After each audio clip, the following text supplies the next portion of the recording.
Você está. Feliz ano novo para você, bom dia. 2021, eu sei, vai ser um ano muito especial para você, então felicíssimo ano novo, Caparica. Oh, obrigado.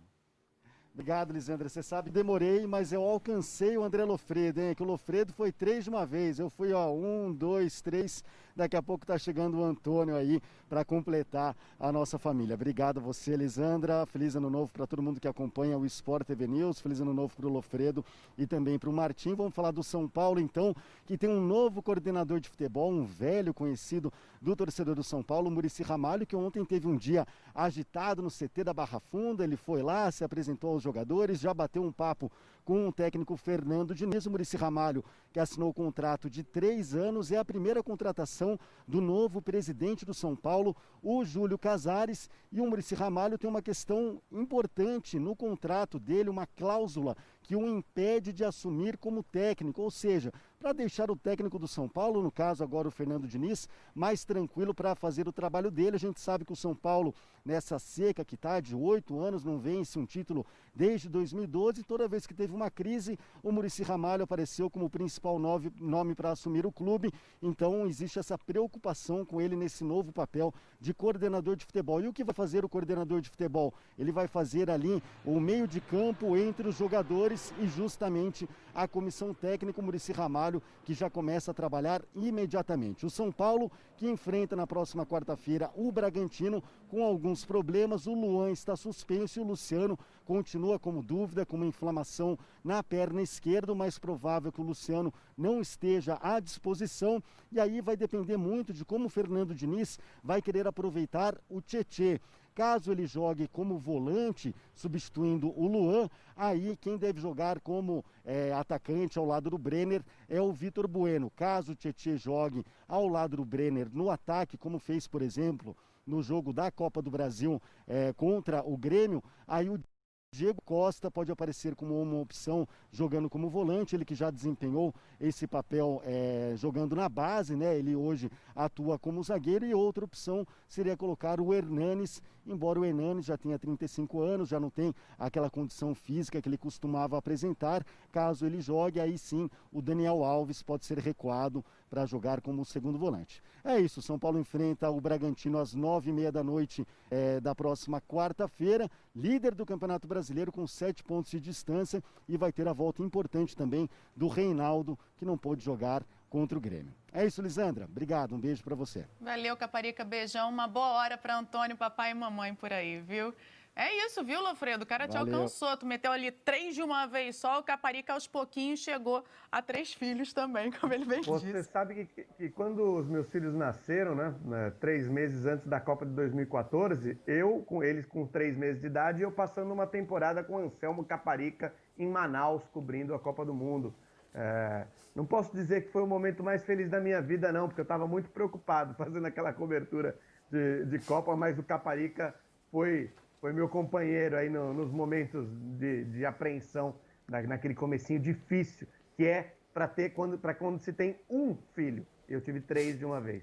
Enfim, ele teve um intensivão importante aí, né, contigo, né, Lofredo? Mas vamos à vaca fria aqui, vamos falar de São Paulo. Muricy Ramalho, agora como novo coordenador, né, contrato assinado, coordenador de futebol do clube, vai ter ali uma relação muito direta com o Fernando Diniz. Eu quero saber como é que vocês imaginam, como é que vocês estão imaginando, hein, Lofredo, essa interação entre um ex-técnico e um técnico de tantas convicções como é o Diniz?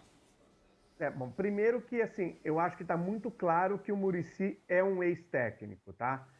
Ele se afastou desse trabalho de campo por uma questão médica e ele já ficou um bom tempo afastado, recusando propostas, inclusive trabalhando aqui como nosso colega e deixando bem claro que não tinha interesse em assumir uma função no futebol ali, no banco de reservas. Então, isso não aconteceu no São Paulo muitas vezes.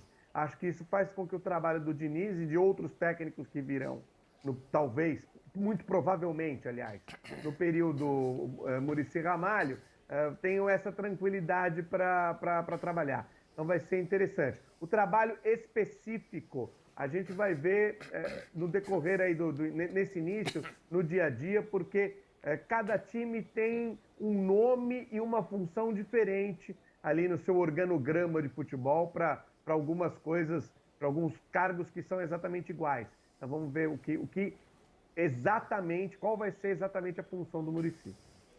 E falando de... Fala, Martim.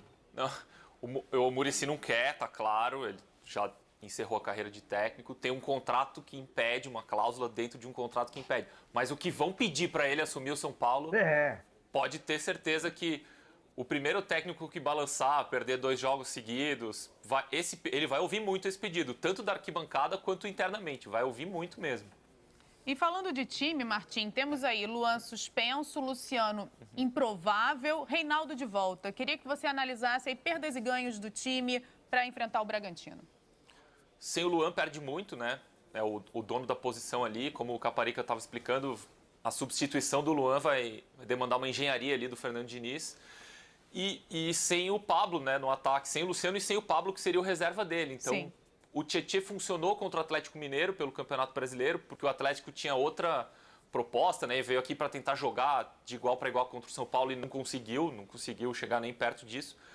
E o Fernando Diniz tentou de novo o Tietê contra o Grêmio e aí claramente não funcionou porque o Grêmio veio aqui para não jogar, né? Como o Fernando Diniz reclamou tanto depois do jogo. Então, vamos ver o que ele vai fazer, se vai tentar o Vitor Bueno no ataque.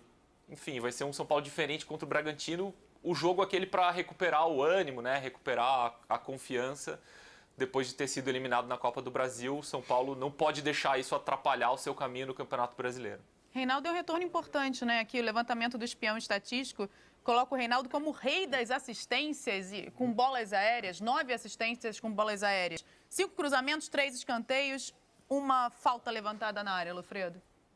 É muito importante também na bola parada. Ele é um escape, né? O São Paulo começa a jogada e sabe que ali, pelo lado esquerdo, o Reinaldo vai passar, vai se apresentar e vai poder receber essa bola. Então não é só na fase final de ataque, né? É quando o São Paulo está saindo também, sabe que essa virada de lado, ou que quando sai pelo meio, consegue encontrar um lado esquerdo com ele desenvolvendo. Então o jogo é muito mais amplo do que ser apenas o rei da assistência, ou então o finalizador, que ele também, quando chega ali próximo, ele tenta a finalização. É uma peça bastante importante com o nível de substituição. Os elencos, claro, é muito difícil você ter um elenco no futebol brasileiro e falar assim, vai sair o titular, vai entrar o reserva, é praticamente a mesma coisa. Não tem, mas nesse caso eu acho que o São Paulo tem uma diferença bem grande. Inclusive o Léo jogou como zagueiro muito tempo, ou seja, as características são muito diferentes. Esse é o João Pedro, o maior especialista do Brasil em geração de renda na internet e o único que já transformou a vida de mais de 30 mil alunos. Encare uma realidade. Para a crise não te derrubar, você precisa ganhar mais dinheiro. Conheça o passo a passo simples e garantido para faturar online pelo menos de 100 a 500 reais por dia de forma quase automática. Clique agora no link na descrição do vídeo para transformar a sua vida e começar a lucrar hoje mesmo.